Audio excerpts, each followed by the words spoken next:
Wow, so you actually created a movement. Yeah. So I was only at that school for 1 year, but I had so much love though from that school. My goodness, you transformed it. Yeah, exactly. Wow. And so I was like solid in that community, and even had like parents and I found like a really good organizer parent, and she told me, hey, they're organizing at this park over there. So we rolled through the park deep and like educate parents, like, what you guys, you paid organizing, you guys need to leave, and this is what these are all about. Don't listen to them.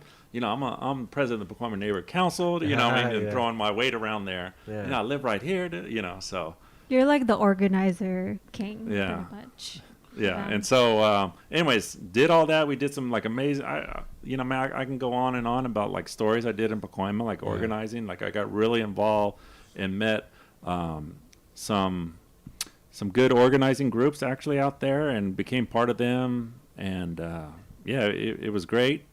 But always in the back of my mind, when I first moved there, the weather was 8 degrees warmer than regular LA.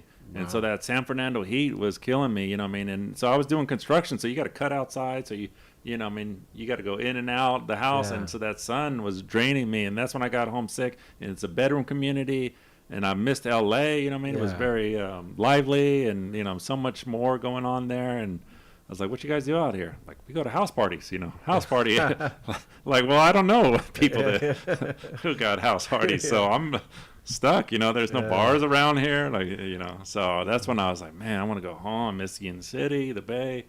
So anyways, I went to this other school over there. Again, I try to go under the radar, like I'm not involved with a union site rep.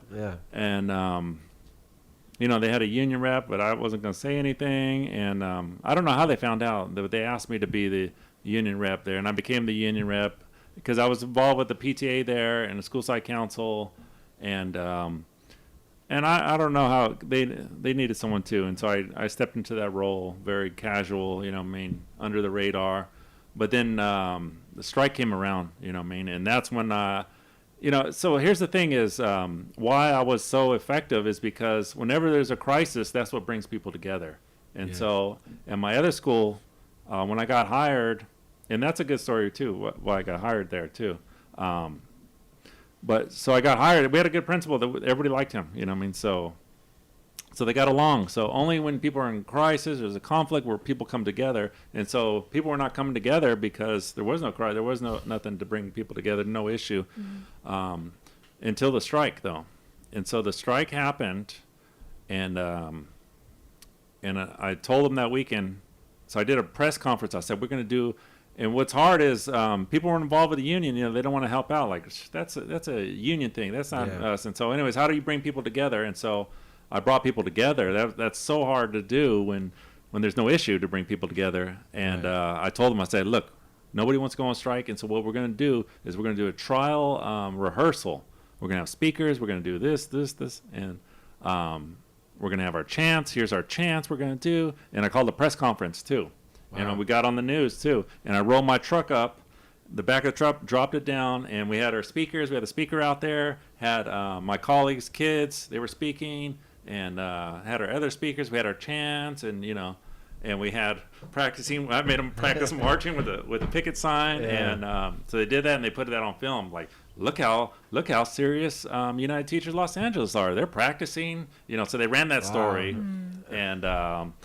But anyways, in training camp. Yeah. And so, and then I had like a picket sign making. We did that. And so Monday rolls around, and we're going on strike, And it's pouring in LA, major pouring going on. Yeah. So anyways, they came out and had, I just was so organized, and I had my partners, my teams, we were so organized. And we did our march, and it was pouring.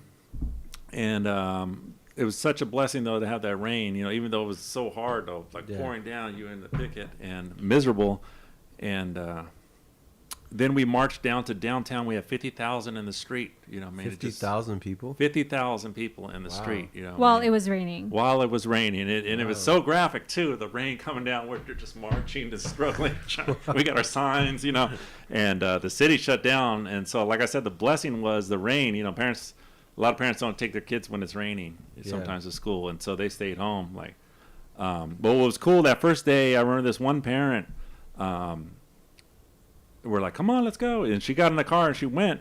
And I lost everybody, but just that parent. Me and her, we were like, people falling down. We're picking them up, and just we knew we had to get to downtown. We knew we had to get to the main district office, and so we made it there. And just me and her, you know, she was helping me out, and yeah, it was just such a great experience. Then we come back and do picketing, you know, and with our marches, we had our chants, and we were so good.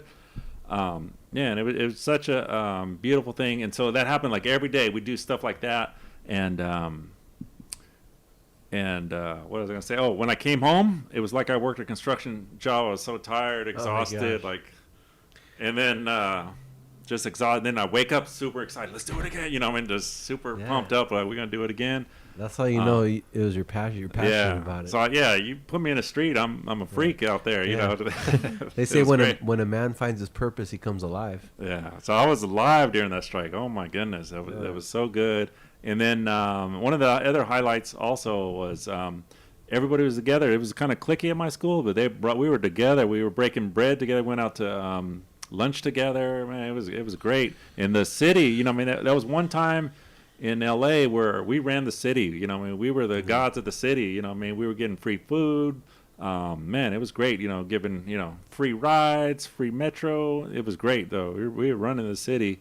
But my highlight was we did a protest at the our local school board. She was sitting on her hands like, "Where are you at on the strike? Let's end this." You know what I mean? Mm-hmm. So we called her out. We organized a protest in front of her office, and I even so I had at least 500 people out there. You know, I mean, had my speakers again, and rolled up on illegally, and had my truck again, dropped it, had 2 speakers. Pouring again, and somebody did Facebook Live and she was watching it the whole time, but at the end of that day she came out in support of us, and so so stuff like that. So strikes matter.